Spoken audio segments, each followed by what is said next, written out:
Good morning, folks. Welcome back again to our channel.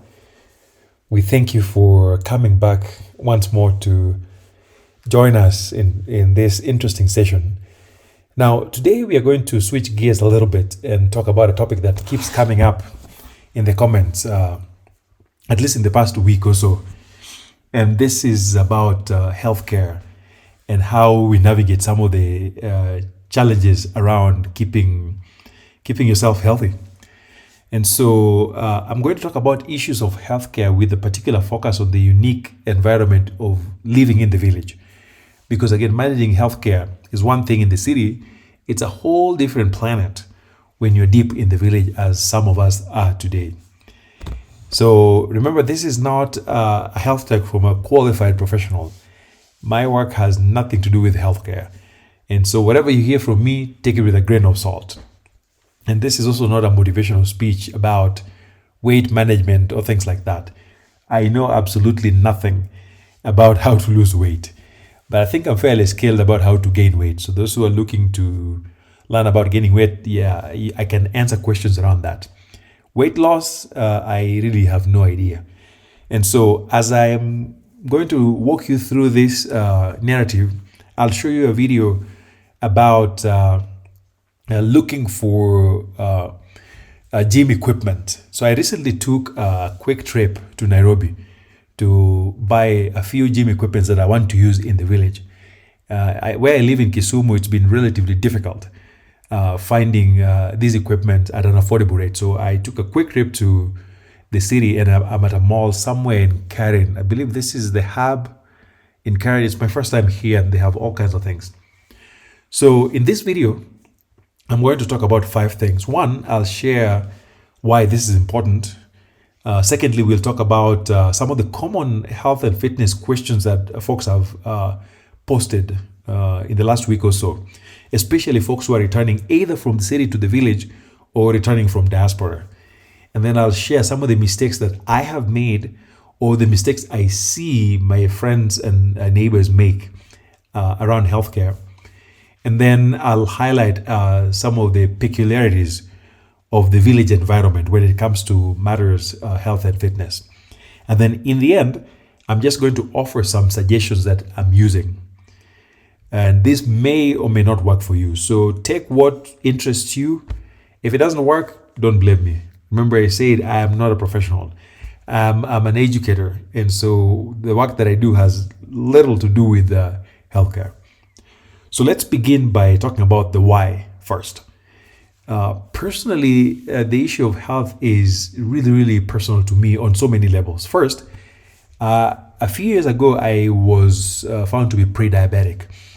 And so even though I have not struggled with weight or things like that in my life, I'm at a very high risk of developing diabetes and its related cousins, such as heart problems and all the other things that we know typically come with diabetes.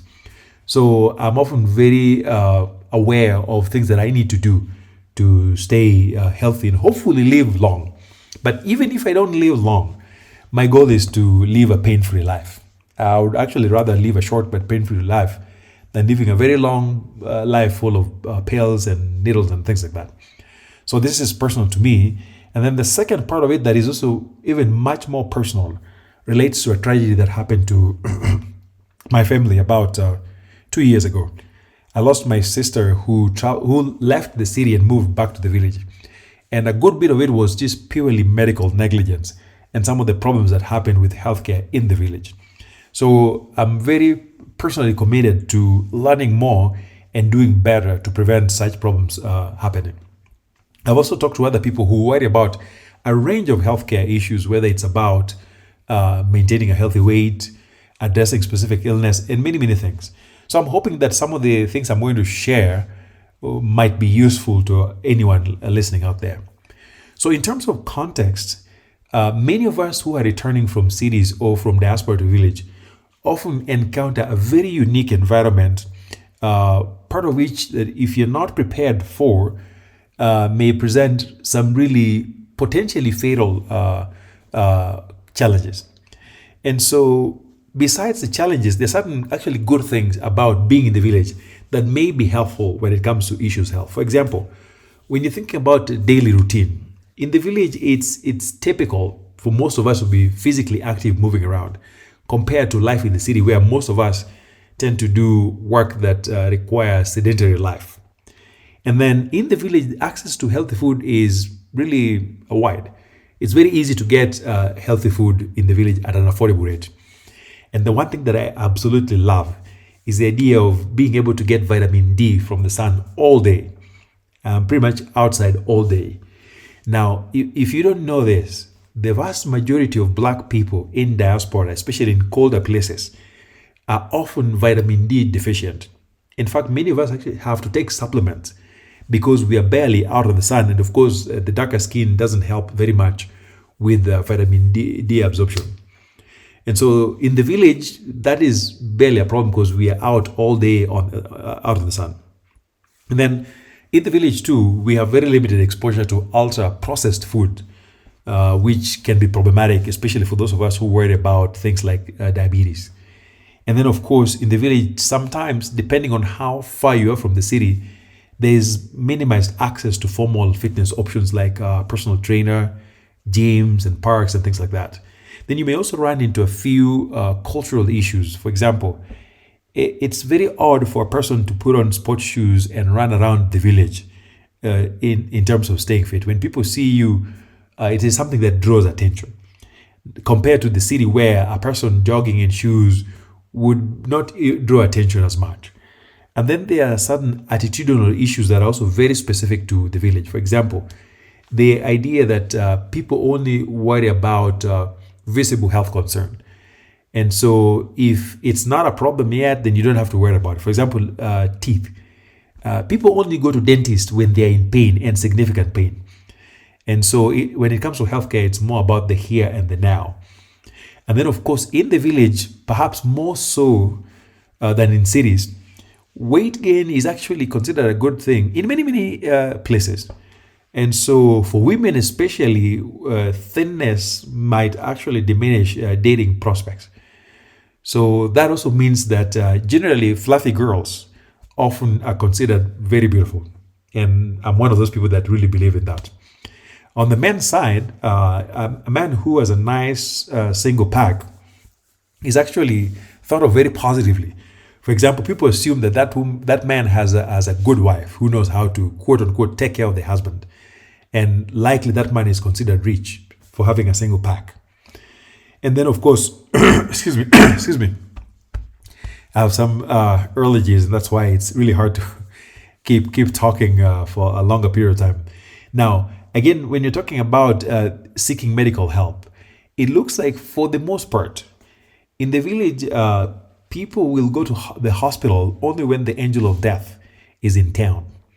If that dude is not around, then people don't go to the hospital. And I think a lot of it has to do with the issue of economics. So when people feel sick, for the most part, if it's not a big deal, slip it off, take painkillers and do whatever you have to do, but the hospital is not the first place to go. And then the other thing that is unique to the village is can be best summarized in a Swahili saying that states, ajali haina kinga, meaning you can't prevent accidents. And that terrible attitude means that issues of safety are barely addressed before people start doing work. So things like gloves, harnesses, masks, those are considered luxury for the most part. And so while talking to folks back and forth in the last week or so, about 5 topics have come up. People are asking questions about insurance, about which hospitals are better, which specialists they can refer folks to, how to handle medical emergencies. Because if you're going to move home, at some point you can expect to have a medical emergency. What do you do if you need an ambulance? How are the ER, the ICUs, and things like that? And then a few folks have also asked questions about food allergies and generally how to stay healthy. It is not possible to address all these topics in a 10-minute video. And perhaps in the subsequent videos, I'm going to try to get to this as best as I can. So today I'm just going to keep it tight to the general things we do to stay healthy. So some of the mistakes that I have made and other folks are making specifically in the village include the following. 1, not many people do their annual physical. And like I said, I suspect this has to do with economics. And then even with dental care, I notice people go to see dentists only when they have teeth problems, often to remove their teeth. And then there's a lot of falsehoods and fads floating around the village. Things like magic drinks that are supposed to cure all kinds of disease. That's really common in the village. I actually found my dad, who is diabetic, using honey. I think apparently somebody told him that honey is better for diabetics. I think that's probably not accurate, but there's a lot of those things in the village. And then the issue of mental health. For the most part, that's not even a conversation to be had. In the village, it's either you talk about it in terms of religion or superstition. So some of the things that I find unique to the village context include this. Number one, opportunities for physical activity are plenty, where especially when it comes to things such as cleaning, farming, manual work. There's unlimited opportunities for physical activity. Hiking options, again, depending on where you live. Where we live in Karateng, there's a lot of hiking spots. And then swimming, you don't have to have a formal pool to swim. There's a lake right here. The only challenge is that you may end up hanging out with some wild animal, but that's okay. Opportunities to walk. We don't have sidewalks, but the village setup is very friendly for walking. And then, of course, for those of you who walk outdoors, like I said, the main challenge is that you may run into wild animals depending on where you live. I visited my brother-in-law the other day, and right in front of his home, there were hyenas running around. You got lions right next door. And that may be true in some places, but it may not be true for people who live away from parks and things like that. So here are some suggestions about things we are doing that we hope may work. Number one, for those who are partially transitioned like us, I'm still in the US and spending time too in Kenya. I go back and forth. So I make sure I do all my dental work and physical before I come to Kenya, even though I've also met some really good physicians and dentists that can help. And then the second thing we do, I pick something that is simple that I can consistently keep up with. It's hard to do things that are really taxing beyond my typical means. Of course, sleep.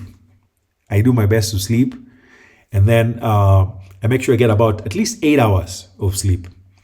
And then in terms of minimizing self-sabotaging habits, I just make sure that things like snacks are not in the house. So even the kids, what they eat in terms of snacks is often fruits that are picked straight from the trees. So I hope this was useful, and I look forward to engaging you more about the hacks and some of the things we're doing to stay healthy.